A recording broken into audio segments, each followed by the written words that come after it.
Ngayon, pag binitawan mo ang revolution mo, dahil kay catch string, ako nasawa yan eh. Ayaw payagan kay tropa. Sino mag-tropa? Yung lining, tsaka bend. Ayaw payagan ni misis niya, hindi niya pabalik lagi. Hindi ko pa lang sa bahay. Nakakuha, pero may liha sir.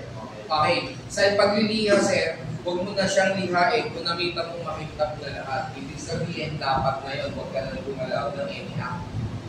Nakuha, kung bibili ka aftermarket bago, pinabit mo. Kaya, pumutok ngayon ang CVT setup, which is 1,001 RPM springs.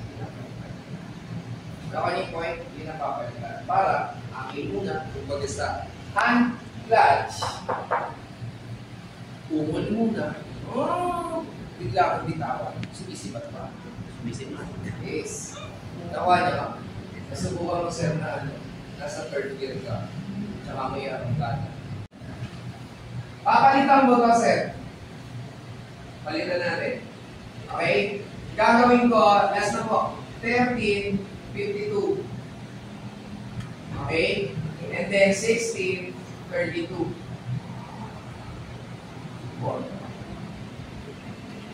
13:52 is 4 ito, 2.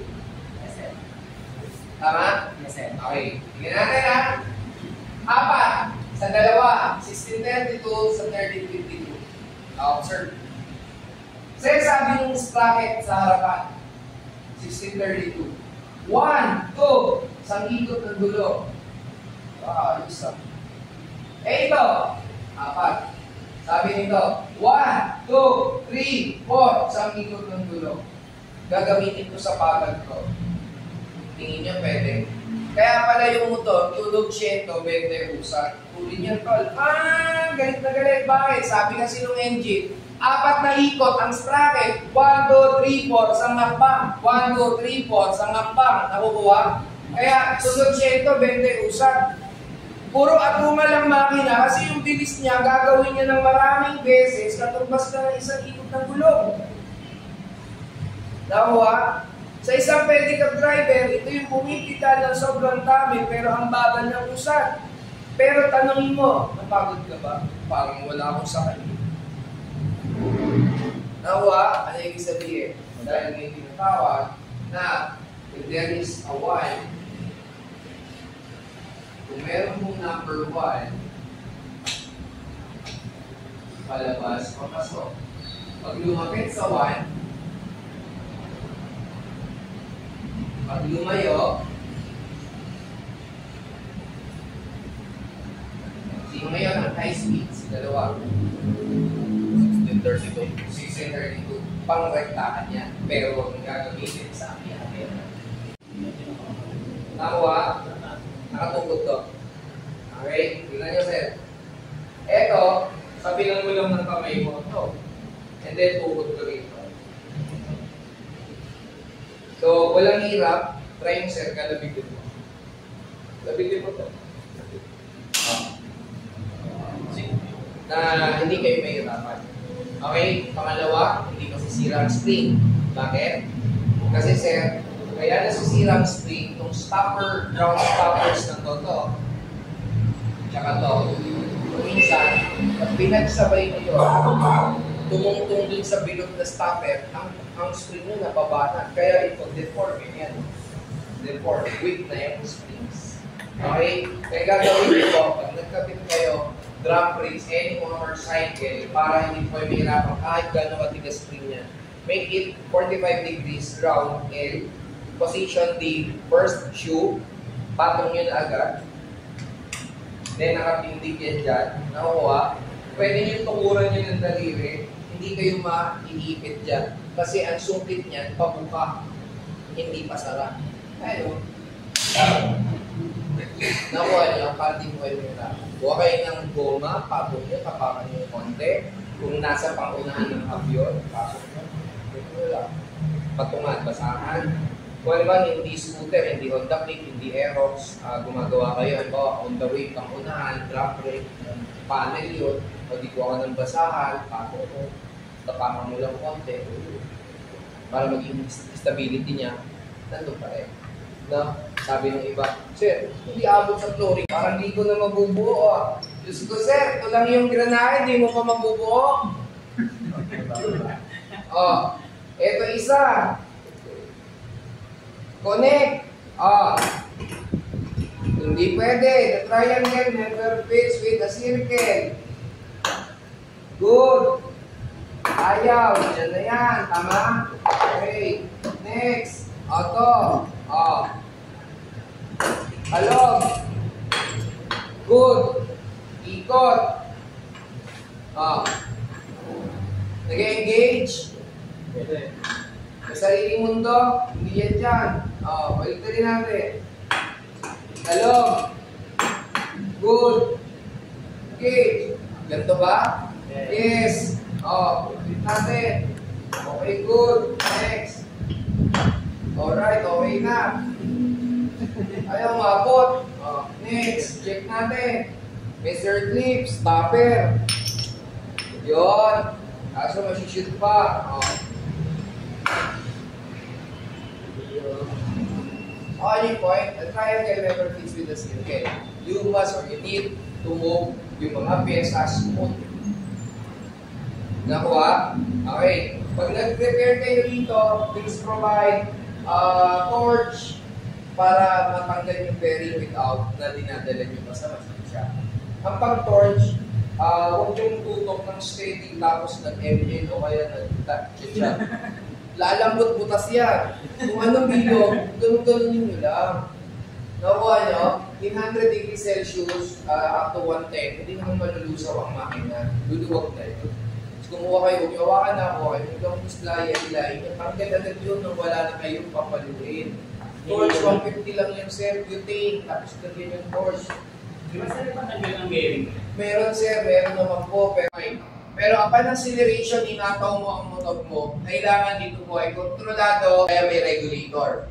So pag sumasabog ang mga bumbilya na nakasinde sa motor mo, isang red lang, putok o sumasabog, sira ang regulator. Although buo pa sinasabing rectifier, kaso they are built in one piece of component o pyesa, kailangan mo bumili ng isang buong rectifier o regulator. Pupunta doon. Yung ground mo, may nakaabang na kuryente dyan. Yes, sir. Sir. Pinutol mo, sir. Hindi ilaw. Hindi ilaw, putol to. Sir. So walang masusunod daw na switch. Meron pa. Saan?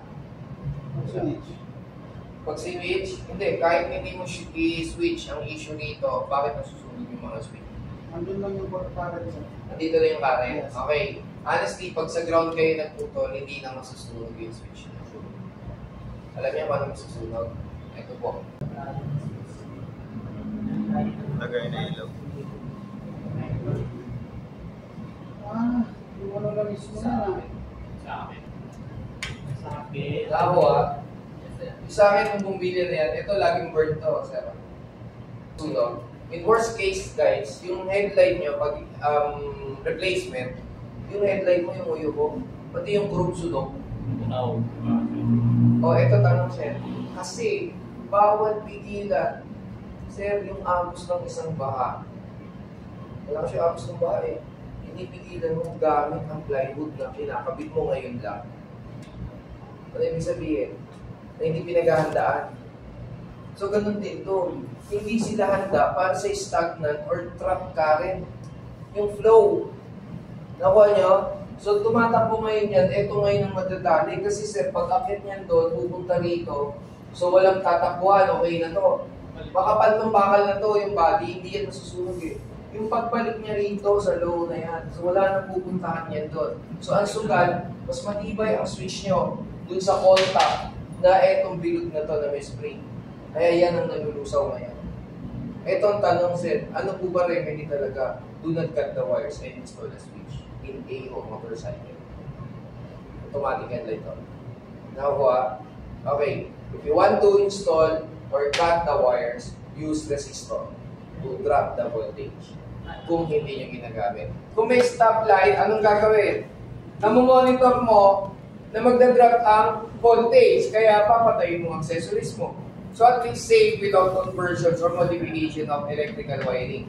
Kasi sir, if you modify change the charging system, you must replace the regulator also. And kailangan yung gawin ang modification ng stator sa loob. Hindi po pwede sir na upulway ko to, ito papalitan ko. Sir, no, hindi pwede yan na ito lang ang papalitan nyo. Nakuha? Bakit? Pinalitan mo ng malakas na karga, but not the size of the battery. So baka magulat ka, buntis na ang baterya mo. Kasi kung ano ang system mo, that is the design from the original design ng mismong manufacturer. So if we modify, replace the whole set. Nakuha? May babaguhin ka rito, may babaguhin ka dito, magkakat ka ng headlight. Ito nga isa sir eh. Kung naka-battery operated, original design, Alpha, Supremo, ganyan yata yan. Pag unang susi, gumagana ng headlight. Pagka yung mga yan, sir, tinanggal mo headlight niyan, nilagyan mo ng patayan, posible, ma-overcharge yung mga yan. Nakuha nyo? Kasi sila ay naka 3-phase charging, pero gumagamit sila ng direct installation ng bumbilya natin. Saan? Sa battery supply kumukuha. So malakas yan, sir. So kung tayo, this is a automatic headlight on, guys. Ito po yun. So ibig sabihin, the stator light coil, papaganahin niya ng isang bumbilya. Mapapansin nyo, sir, patay ang susi, pansya ng motor nyo, pupupurap ang headlight nyo. Kada sipa nyo umiilaw, patay. Siyempre, naka-off eh. Kada sipa, kung umiikot po ang magneto, stator, umiilaw din po yung headlight natin. Ibig sabihin, automatic headlight is connected sa stator light coil nyo. Malinaw na malinaw po. Doon galing yan. Nakuha? Yes, sir. Pero kung naka-on ang susi, may suminding headlight, automatic, ang headlight ay nakakabit ang connection supply sa battery. Yan ang simple. Sir, binapadya ko yung motor. Ayaw pong sumindi ng ilaw. Wala pong headlight na lumiliwanag na mamatay. Paki-check. Baka nilagyan nila ng switch cut-off. Naka-off yun. So gawin nyo, paki-on. Tsaka nyo sipaan kahit patay ang susi. To identify lang saan nakakabit ang headlight. Nakakabit ba diretso dito or ito nakakabit ba dito? Ito, papunta doon. Tama? So, kinap ko, doon na ako ngayon sa kanan. Tuloy-tuloy lang, observe the flow current. Pasok doon, deliver sa park light, switch ulit na isa, ito na yung isa. Nakuha? Ngayon, ito na po yung ipapasok natin. Ito ko simula na, pero doon tama sa yung flow eh. Kasi baka hindi ko ma-diretso.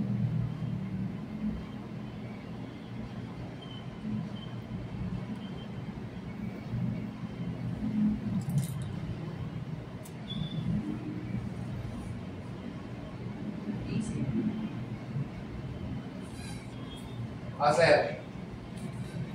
Switch dito isa, switch ulit isa. Tawid doon yung supply, pupunta sa supply dito.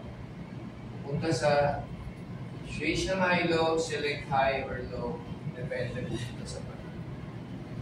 Ano nagpuputol, sir? Switch. Anong conclusion?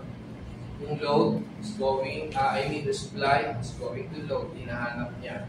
Rekta, ilang putol. Madami, sir. Sa, dalawa. Tapos select, tatlo. So, bago nakarating yung supply, samantalang kanina, ito, diretso ko doon.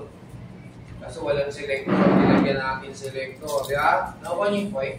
So, ito po yung tinatanong mo, sir, kanina. Kaya niyo yung motor na yung tunog ng makina eh. Yun pa nga ang ginagawa para maging kalukuhan na kargado dahil parang mamatay eh. Jig. Ay, motor dito ah. Talaga sinasadyang pababae dito sa carburetor. Kaya yun. Pero in FI, do not apply. Kasi pag bumaba yan sa specs, matik yan, i-hit-to yan. Ang charging yan, bababa. Nakuha? Kaya pag namatay po, wala na yan, sir. Ibig sabihin, baka isang cause, hindi rectify ang sira, mababa ang minor ko. Baka kaka-FI cleaning mo lang. Naglo ko yung ISC, mga ganito. So, paayos mo. Minor muna kayo mag-focus pag MI. Bakit nagkakaroon ng abnormal charging? Mas mababa ang karga, check ng mga minor kung tama doon sa specs. Okay? Low ang idling, mababa, naglolo ko abnormal charging, check the idle. Check nyo yung idle kung okay ba siya or good. So, pakicheck nyo na lang. Okay? Is it clear? Inside? Oh, sir, paano kinakapit? Anong pumapasok sa tangke? Positive? O negative? Positive, sir. Sure kayo. Bakal yun. Negative.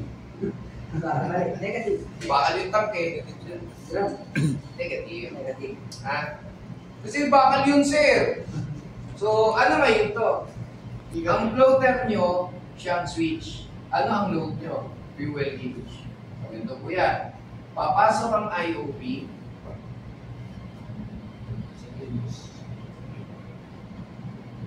Gauge. Dawa, Yes, sir. papasok po ang ground. Pasok ang ground ha. Yes, sir. Depende ngayon sa switch ng floater niya. Low. Empty, empty or full. Oh. Mali pa na ako. Tama ako. Nakuha. Ano ang low? Gauge. Ano ang switch? Floater. Tignan niyo. Bago nagsusi, may IOP na. So anytime you want, you can start. Hindi sir, may side stand switch pa. Nakuha, o gawin natin yung scooter. Tanggalin nyo to. Dito tayo. Ready nyo muna. Okay. Bago start. Nakuha, analyze yung diagram. At least nakakabasa na kayo yung diagram. Ignition. Pupunta dito. O, preno. Pag preno, split. Punta doon. Pasok. So ano yung nantay? Negative. Kahit pindutin mo, ayaw. Kasi walang ground. Kailangan tiglo pang stand, tatawid ang ground. Tambay doon, then pindot, stand. Nakuha niyo mga putol, strategy ng putol. Yes. Madalas yan dumidikit doon sa center. Pag may langis, di nyo yan makikita, di halata. Di halata. Kahit itaob nyo, kaya huwag kayong baklas ng baklas. Isa-isa lang. Bakit? Okay, tupong bucket na to, merong isang shim. Yung shim na yan, yan yung gagamitan nyo nito. Okay? So gagamitan natin ng vernier caliper. Yan ngayon yung skill mo to measure anong reading ng shim na to. Yung shim ngayon, number 1, susulat ko ngayon yung reading ko. Pero nga, blank ko yan eh. May drawing. Ito, vernier caliper, may shim dyan, isa. Tinanggal ko. Okay, vernier caliper intake, 0.18. So, tapos pangalawa, same din ang procedure, isa-isa. Kaya huwag nyo imimix. Kumuha kayo the best dyan, plastic na yun. Send mo sa akin. Pagtanggal nyo ng isa, lahat ng pyesa ng buwan, is-shoot sa plastic na yellow, bukod isa. Number 2, 2 buhol, 3 buhol, 4 buhol. Yung plastic ng yellow, makunat, hindi basta nakakunat yun. Kung gusto nyo apat na kondo, at medyo matigas, iipan nyo muna. Pag lobo, tsaka i-shoot yung mga pyesa, makunat talaga yun. Pero yun yung pwede nyo paglagay. Ibig sabihin, mabubot-bot natin apat. Okay, sir. Sa 2.26, so ang sukat natin halimbawa, 4.80. Okay, palitan ko ito. Gawin natin kung 29.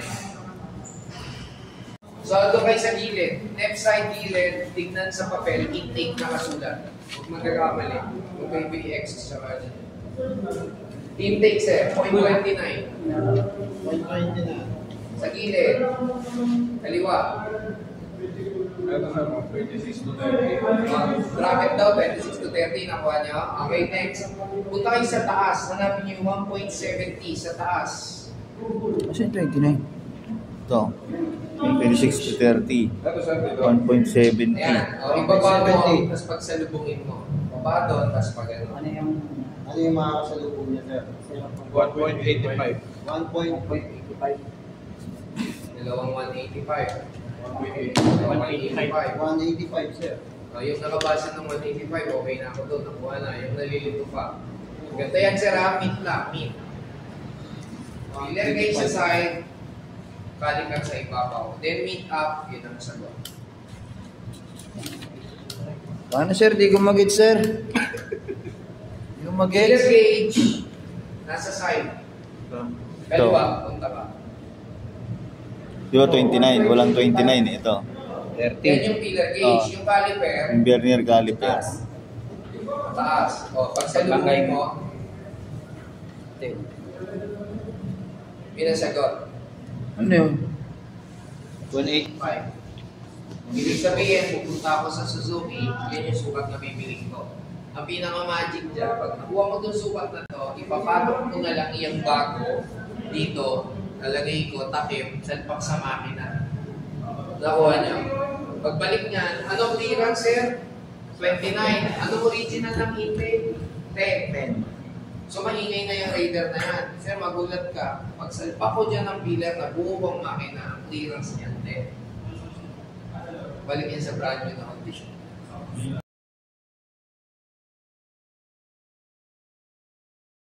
Tanong ko lang ulit yung sa 0.29 na intake. Yun yung sinukat nyo rito. Na Yes. hindi nyo pa pinag- Hindi pa kinakalas yung mga tornilyo. Cover pa lang, cover pa lang. Ito na yung Pwede sa 26 valve na. clearance ng Raider. Ganito na shim. Pero yung nasa driver na to. Siguro dito sila tumitingin. Dapat dito. Kasi ito ang sukat eh. Ito yung present na ano eh. Ito alam mo sa rate ng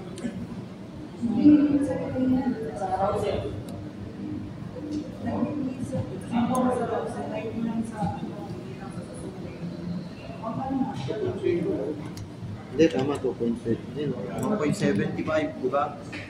1.75. 0.48.